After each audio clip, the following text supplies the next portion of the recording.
black SUV skidded to a stop, its tires slicing through a muddy puddle. Splash. Brown water exploded across the sidewalk, drenching Maya from head to toe. Her long dress clung to her legs, her hair dripping, her hands trembling. The SUV window rolled down slowly. Adrian, her ex-husband, the billionaire who once vowed before God protect her, and then destroyed her life. He leaned out, smirking. "Now you look exactly how you always behaved," he said coldly. "Pathetic. I warned you. Without me, you'd end up in the dirt." Maya didn't speak. Her jaw tightened, not because of the mud, but because of one truth Adrian didn't know. Not yet. The man he just splashed, the woman he just humiliated, the ex-wife he still assumed was beneath him. She was now married to the Prime Minister's son. And Adrian was 10 seconds away from learning the kind of lesson life reserves for the arrogant. Hello, everyone. Before we begin today's video, we want to thank you for your support, love, and kindness. We wouldn't have come this far without you. Subscribing is one of the best ways you can help us. It's quick, free, and allows us to continue to bring you great content. Your support means everything. Let's keep this channel growing collectively. Where are you watching from? Drop your city and country in the comments below. Thank you very much. Now, let's get back to the story. Maya didn't wipe the mud away. She simply stood there, silent, steady, refusing to give Adrian the satisfaction of seeing her break. But Adrian wasn't done. He stepped out of the SUV, pretending to dust off his suit pants. "You know," he said, circling her like a shark, "I actually feel bad for you. Life must be very difficult without me. But I suppose some people are meant to stay small." She still said nothing. Her silence made him furious.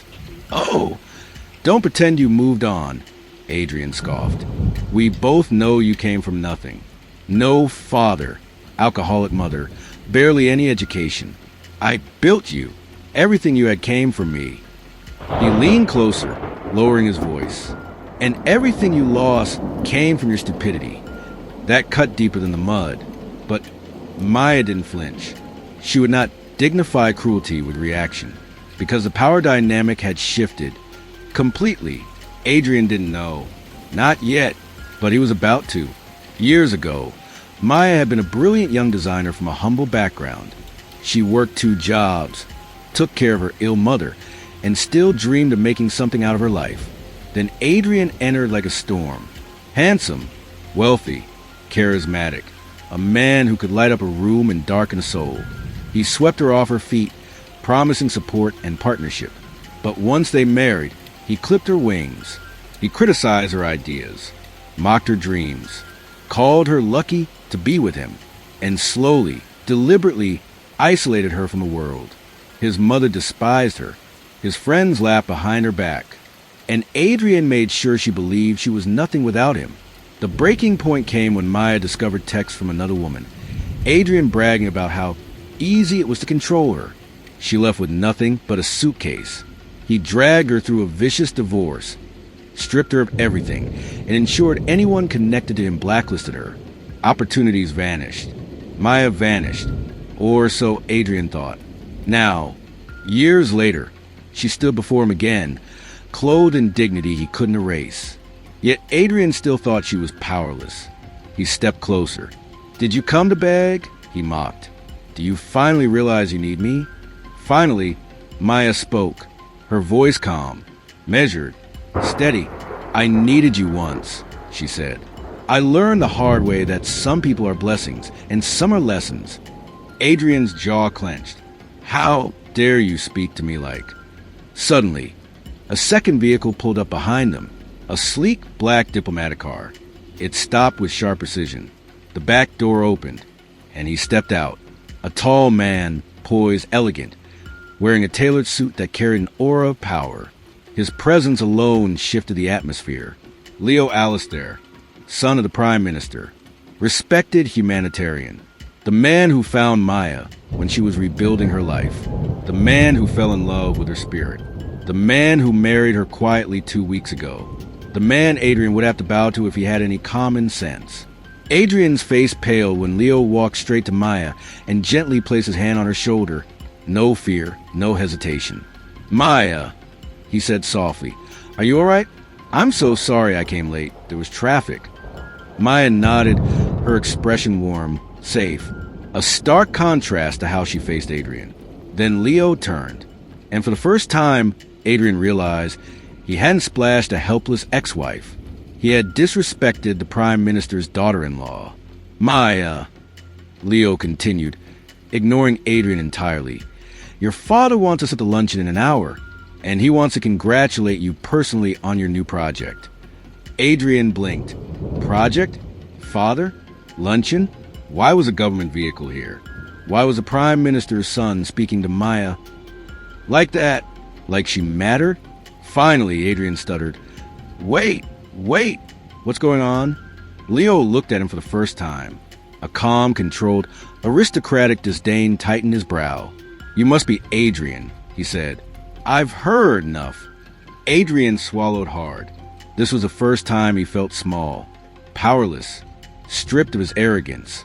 But it wasn't over, not even close, because Leo wasn't done. And Maya had not yet revealed the truth that would shatter Adrian completely.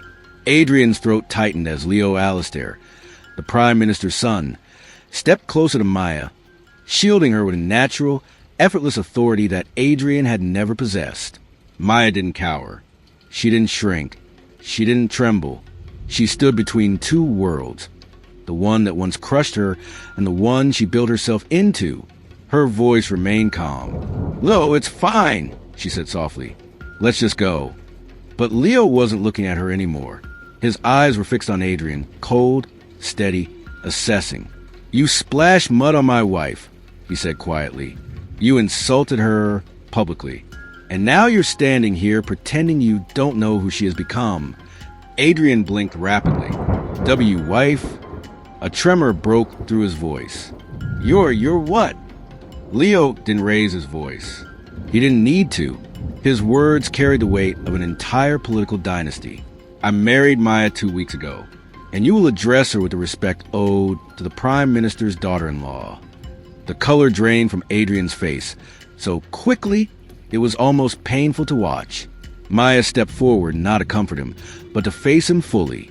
You once told me nobody would ever want me, she said, that I was burdensome, that I should be grateful you tolerated me.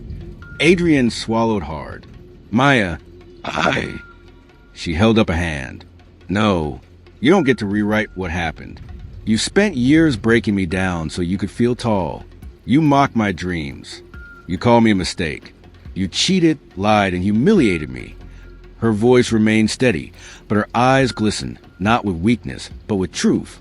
And the day I finally left, you told me I'd never rise without you. Her chin lifted. You were wrong.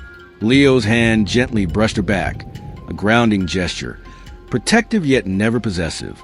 For the first time, Adrian saw what he had thrown away, and what she had become without him. It started with a few pedestrians slowing down, then a handful more. Then phones lifted, not to shame Maya, but to witness what they sensed was a very public reckoning. Behind Leo, two discreet members of the Prime Minister's security detail stepped forward, forming a calm but clear presence. A news van across the street paused. The camera operator looked interested. Another domino. Adrian realized too late how badly this would go. His voice cracked. Maya, please, this is all a misunderstanding. Leo raised an eyebrow. A misunderstanding? He pointed at Maya's mud-stained dress. At what moment did you misunderstand the fact that you deliberately stopped your SUV to taunt her? Adrian opened his mouth, but no sound came out. Maya exhaled slowly. I don't want revenge, she said, but I won't let you intimidate me ever again. A government black car pulled up. A polished man in a gray suit stepped out, a high-ranking liaison for the Prime Minister's office. Mrs. Alastair, he said respectfully to Maya, your father-in-law sent me. He's expecting you at the luncheon shortly. Adrian nearly choked. Your father-in-law? The Prime Minister? Maya didn't even look at him. Yes. The liaison turned toward Adrian. Are you Mr. Adrian Cole? Adrian flinched as if struck. Yes. 2 thick envelopes were handed to him. These are legal notifications filed this morning. Mrs. Alastair has reopened her case regarding unpaid alimony. withheld property, and financial misconduct during your marriage. Several financial institutions have already complied with the request for a full audit. Audit? Adrian repeated, panic rising. What audit? I didn't do anything illegal. The liaison corrected him gently. The document says otherwise. A crowd formed. Every eye fixed on him. Humiliation wasn't just settling in. It was engraving itself into him. Maya stepped forward, voice soft but firm. You drained our joint savings to impress other women. You told me I was not worth investing in. You hid accounts. You stole opportunities one worked hard for. Adrian shook his head violently. That was years ago. And now you answer for it, she said. Leo took her hand. No performance, just partnership. You don't have to say another word, Maya, he whispered. Not to him. Not ever again. Adrian's eyes brimmed with desperation. Maya, please. I wasn't thinking. I didn't know. That I mattered, she finished for him. He froze. The truth had never been simpler. Never been sharper. She mattered. She always had. He just never saw it. A senior officer approached. Mr. Cole, we need you to step aside. There are follow-up questions regarding your previous business filings. Business filings? Adrian panicked. I'm a respected billionaire. You can't just... You are not being detained, the officer said calmly. But you are required to clarify certain inconsistencies. The world around Adrian felt like it was collapsing. Maya, help me, he whispered. For old time's sake. She looked at him with grief. So quiet it pierced deeper than anger. You had every chance, she said. To be good, to be decent, to be kind. She stepped aside, Leo. And you chose cruelty every time. Adrian reached out, instinctively, pathetically. Leo moved between them. Do not approach my wife again, he warned. Your chapter in her life is over. Security ushered Adrian toward the side as the crowd murmured, some shaking their heads, some whispering in disbelief. Maya turned away without looking back. This time when she walked free. Leo guided Maya into the waiting car.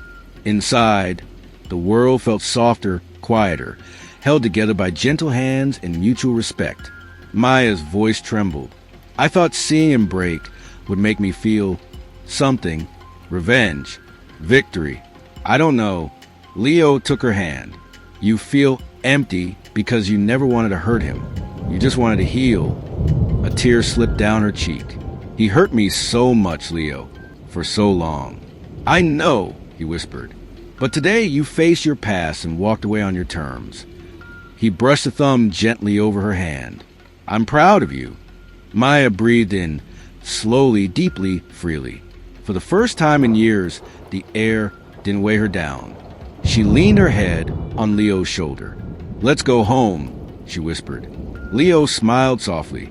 Home is wherever you are. In the month that followed, Adrian's empire began to fracture. Not because Maya wished him harm, but because truth has a way of exposing the foundations people try to hide. Investigations unfolded. Investors withdrew. Business partners reconsidered alliances. Arrogance, once his armor, revealed itself as his downfall. Meanwhile, Maya's life blossomed into something warm, steady, dignified. She became a quiet symbol of resilience. Proof that a gentle heart, once freed from cruelty, can rise in ways unimaginable. And slowly, a whisper began circulating in corridors of power and society alike. Be careful who you break. They might rise in places you can never reach again.